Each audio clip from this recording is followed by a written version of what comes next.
Salut à toi cher humain et bienvenue sur Gaming News Planet. Aujourd'hui 4 news.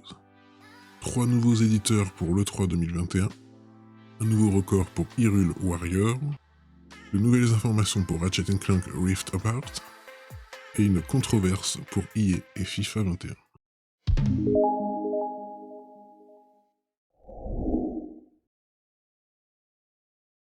Donc on se retrouve sur jeuxvideo.com, E3 2021, 3 gros éditeurs rejoignent la liste des participants.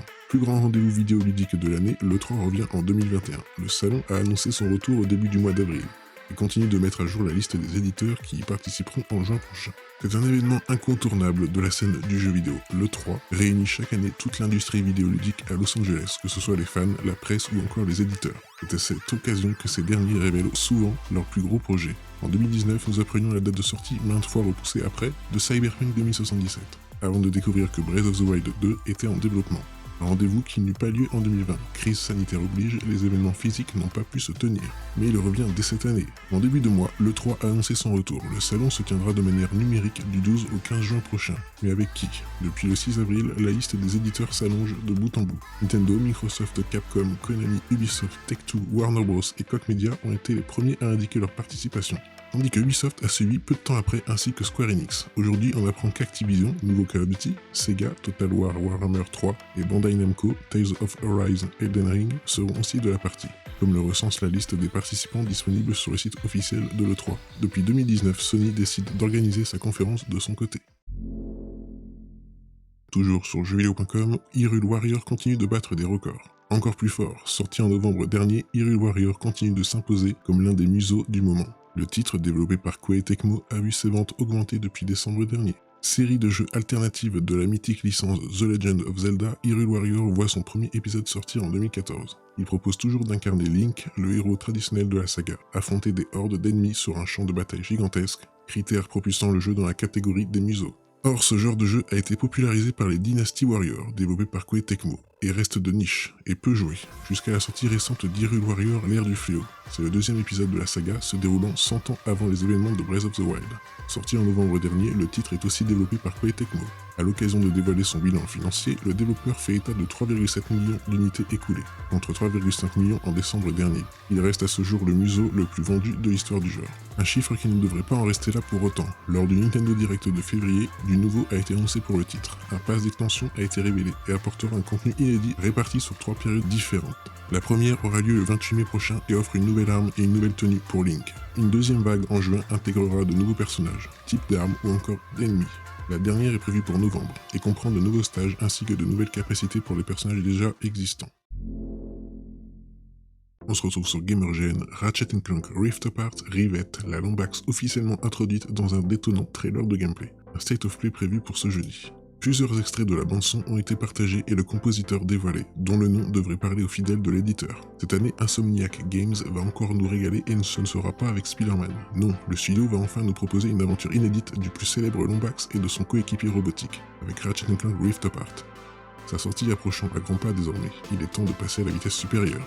Et quoi de mieux pour lancer la campagne marketing que d'enfin dévoiler le nom de la nouvelle héroïne jouable, qui avait été introduite dès l'annonce du projet. Mesdames et messieurs, voici donc Rivette. C'est donc au travers d'une sublime bande-annonce de gameplay que la belle nous est présentée, mais pas que, puisque nous retrouvons également ce bon vieux Dr Nefarious, qui va donc utiliser son dimensionnateur pour transporter nos héros dans une dimension dans laquelle il est empereur, et où il combat toute forme de vie biologique, d'où la présence de nombreux mechas. Et cela se trouve aussi être celle de Rivette, une membre de la Résistance. Notre nouvelle héroïne est pour la première fois montrée lors de séquences de jeu pouvant apparemment se dédoubler en plus d'utiliser son maillet. Du reste, l'action exacerbée de la vidéo nous donne clairement envie de prendre la DualSense, pour expérimenter le tout par nous-mêmes. Du côté du PlayStation Blog, le directeur créatif Marcus Smith nous donne quelques détails supplémentaires, comme le fait qu'il faut s'attendre à découvrir des versions alternatives de Surgasso et Torrent 4, en plus de Nefarious City. Il partage aussi 3 extraits musicaux issus de la bande-son et révèle que le titre entendu dans la vidéo du jour a été réalisé par le groupe de rock Devo, dont Mark Mothersbaugh fait partie et qui a justement été recruté pour composer l'OST. Ce n'est d'ailleurs pas un inconnu de la famille PlayStation, puisqu'il a opéré sur les trilogies Crash Bandicoot et Jak et Daxter. Pour le coup, Sony Interactive Entertainment dévoile également un lot de 5 apparences bien stylées, Imperial, PR, Android, Rebelle et Hacker. incluses dans l'édition Deluxe numérique et qui lui seront exclusives à destination de Rivette. Enfin, si vous n'aviez pas déjà eu assez avec les 7 minutes de gameplay de l'été dernier, un State of Play sera diffusé ce jeudi 29 avril à 23h, au cours duquel nous pourrons découvrir pas moins de 15 minutes de jeu inédite. La présentation fera aussi la part belle à 2 titres indépendants, qui auront donc leur audience bien boostée grâce à cela. Ratchet & Clank Rift Apart sortira le 11 juin prochain en exclusivité sur PS5.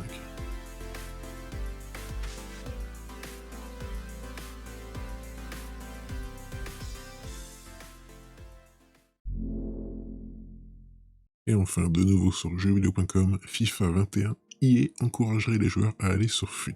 Electronic Arts encore dans la tourmente. Après avoir été le sujet d'un débat concernant le prix trop élevé d'une équipe de haut niveau dans FUT, l'éditeur de FIFA est au cœur d'une nouvelle controverse concernant le mode. FIFA Ultimate Team, ou FUT, on peut dire les deux, est un mode de jeu de FIFA 21. Dans ce dernier, les joueurs doivent composer leur équipe avec les footballeurs qu'ils ont à leur disposition. Plus celui-ci est fort, plus il sera dur à obtenir. Pour les récupérer, il faut acheter des lootbox, des paquets comprenant 5 joueurs aléatoires, soit avec des crédits, monnaie du jeu, soit avec de l'argent réel.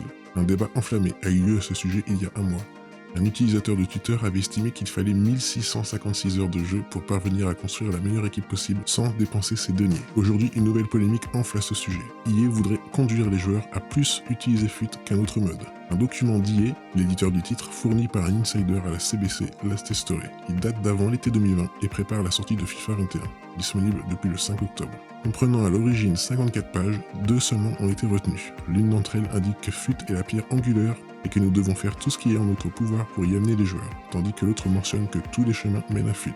Toutefois, ce document ne comprend en aucun cas un encouragement à acheter des paquets sur FIFA Ultimate Team, mais à y passer du temps. En réponse à l'article de la CBC, EA a déclaré que ce document manquait de contextualisation mais n'a pas apporté de précision supplémentaire. Toutefois, l'éditeur semble prendre ce sujet très à cœur. De fait, le mode FIFA Playtime est disponible depuis le 17 novembre et permet aux joueurs de contrôler leur temps de jeu ainsi que le nombre de paquets ouvrables en un certain laps de temps. Cela étant dit, le mode Ultimate Team des jeux EA, FIFA mais aussi NHL et Madden, représente une manne financière pour l'éditeur. En 2019, on estimait qu'il représentait 28% de ses revenus totaux. Par ailleurs, ce n'est pas la première fois qu'EA est sujet à des échauffourées concernant ses lootbox. À la sortie de Star Wars Battlefront 2, de nombreux joueurs s'étaient plaints des microtransactions. Elles pouvaient permettre aux joueurs qui payaient d'obtenir de meilleures statistiques sur leur personnage. Au global, les lootbox sont sujettes à de grosses interrogations selon les gouvernements. L'aléatoire étant une mécanique centrale, elles sont apparentées à des jeux d'argent. Elles ont déjà été interdites en Belgique, font l'objet d'une amende quotidienne à l'éditeur aux Pays-Bas et sont au cœur d'une enquête au Brésil. Et voilà, c'est la fin de cette vidéo, j'espère qu'elle vous aura plu. Si c'est le cas, n'oublie pas de mettre un like, de t'abonner, d'activer la petite cloche et de me suivre sur Twitter. Et moi je te dis à la prochaine, cher humain.